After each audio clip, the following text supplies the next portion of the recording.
نوم الله النبي صلى الله عليه وسلم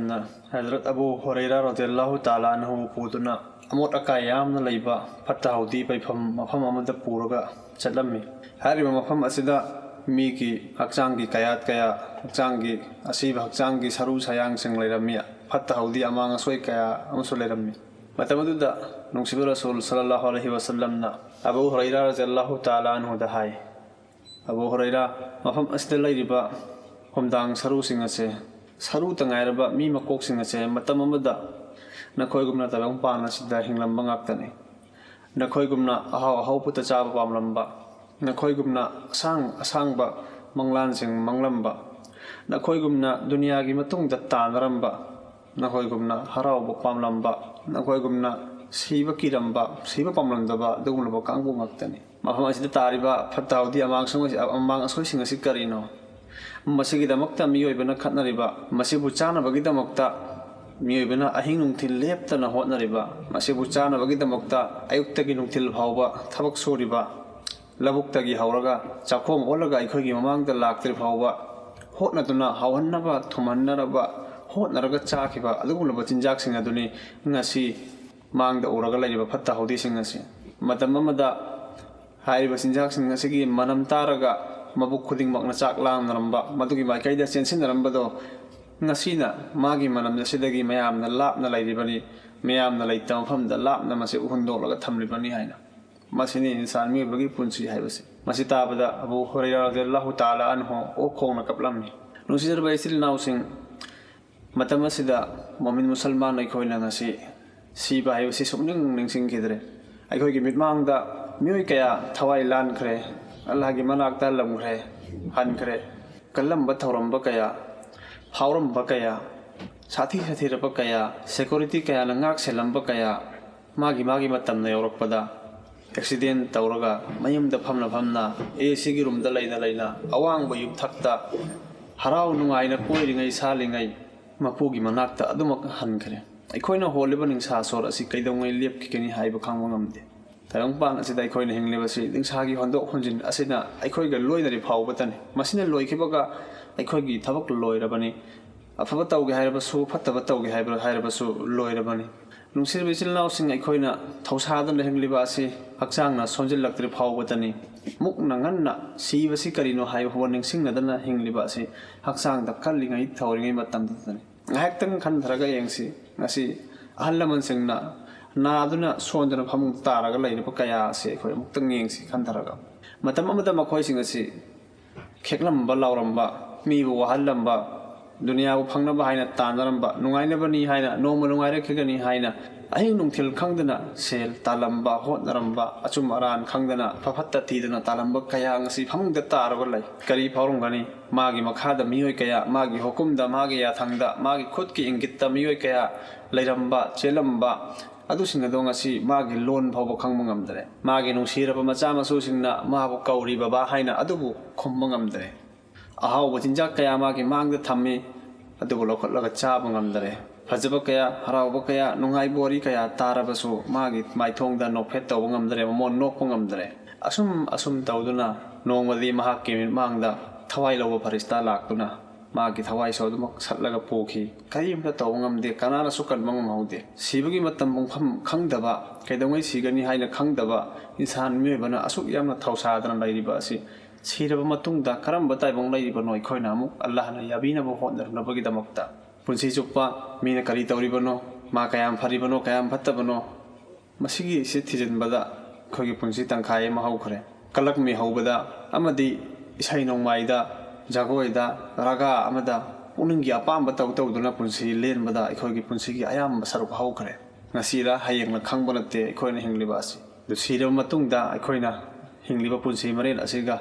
aikhoibu nungaina thamba ngamnugo doribra aikhoidi dunia dagi hauna karigumba laiba phim asidagi hangdoktaba taragadi thawai lawudagi hauna aikhoigi cherak hauradabani Hazrat Ibrahim alayhi salatu wassalam nongma mahakna thawai lawu farista Azrail da hangi Azrail nangna phattaba mi singi phasek singi phajir singi thawai law matamda karamba saktam ga loina lawi kari phibam da lawi en hangi matam adu da Jibril alayhi salatu wassalam na haiki Ibrahim yang mangamoy ai gi madu gi saktam adu yang mangam bagi sakti nangon da yaude na hai Ibrahim हाय यंगहल्लो आई यंगबा पामी मित तुमसिल्लो हाय हजरत जिब्रील अलैहिस्सलातु वस्सलाम ना हजरत इब्राहिम अलैहिस्सलातु वस्सलाम ना मित तुमसिल्लगा पांखलक मतमदा मागी ममांगदा याम तुकच्चबा याम मनम नमथीबा ममित मई हौबा दुगुमलबा फिबम अमदा अकी तुजुंबा फिबम अमदा मदु उबदा हजरत इब्राहिम अलैहिस्सलातु वस्सलाम वान तकिरमि बेहोश ओइखि फना कोइले लैरम मतुंगदा हजरत इब्राहिम अलैहिस्सलातु वस्सलाम से अमुक ज्ञान तारकी मतम उदा अजराइल अलैहिस्सलातु वस्सलाम मसागे असेंग मसक्तमदा लैरमि मतम उदा हजरत इब्राहिम अलैहिस्सलातु वस्सलाम ना हैरमि अजराइल फत्तबा मी अमगी दमक्ता नंगी सक्तम असी खंगना सुपेले मागी चैराक फंगनबगी दमक्ता नंगी सक मसेगी सक्तम मसे उर मतुंगदा अतोप चैराक अमदा फंगद्रसु मसी खंगना ओकले हैरमि कयामदिक तमथीख्रबा महाकी सक्तम अदुवैरम अदुगी मतुंगदा हजरत इब्राहिम अलैहिस्सलातु वस्सलाम ना हैरमि अजराइल नंगना अफबा मीसिंगी थवाई लौ मतमदा करम्बा फिबमदा करम्बा सक्तमदा लावी मदुसु अई उबा पामी हाय मतमदुदा मितुम सल्लो हाय अदुगी मतुंगदा हजरत इब्राहिम नमित पांखलकपदा महाकी मांगदा यामना मसक मतौ फजबा अमुक फौगता खिद्रबा लैनम चेनबा नोकमी सक्तम गलोइनना गानथोइनबा फिजोल गलोइनना यामना फजबा निंगथीबा सक्तम अमगा गलोइनना लेपलगा लैरमि मदुबदा इब्राहिम अलैहिस्सलातु वस्सलाम हायखि अजराइल अफबा मी अमगी दमक्ता महाकना पुंसी जुपना अफबा तोरकपदो मदुगी महाई ओइना नंगी मसिगी सक्तम सिंगसे सक्तम मसे मसिखक उरगसु ओकले मसिगी मतुंगदा महाकना करिगुमा मखलगी मना अमता फंगद्रसु ओक अनि यारमनि हायरमि नुंसिद्रबा इचिलनाउसिंग मौत हाइरिबा मसे पुंसीगी ख्वाइदगी अचुंबा पोसक अमनि मसिदगी नाथैरगा कनासु चटपा चेनबा ngamlaroidabani अखोना ngasi फनु फत्रेना फत्तबदा फिराउन गुमना अबू जहल गुमना सद्दात गुमना कारून गुमना यौबसु ngamlaroidabani हाइबदी करिनो हाइनिंगलिबदी दुनियादा सोइ खोइना मपुंग फाना तनिंबा तौबा मपुंग फाना शैतानगी मतुंग इनबा मदुसु ngamlaroidaba मरक्ता लैगदरिबनि दुनियादा सुमांगबा आदा सुमांगबा ओइरदरिबनि मरम असिना हायंग अल्लाह की मनाक्ता हल्ला मतुंगदा अल्लाहना ऐ बंदा नंगबो आइना याबिरबनी हाइना हाइबिरकनबगी मओंगदा अखोय पुंसी लहौबा ताय पुंसी एसि करमाइना हिंगनी अल्लाह की अपाम्बा करिनो रसूल की अपाम्बा करिनो हाइबसे खंगलगा अल्लाहबु नुंसीबा अमदि रसूलबु नुंसीबा लोइना पुंसी मरेलसे सेमदोक हौबा दरकार लै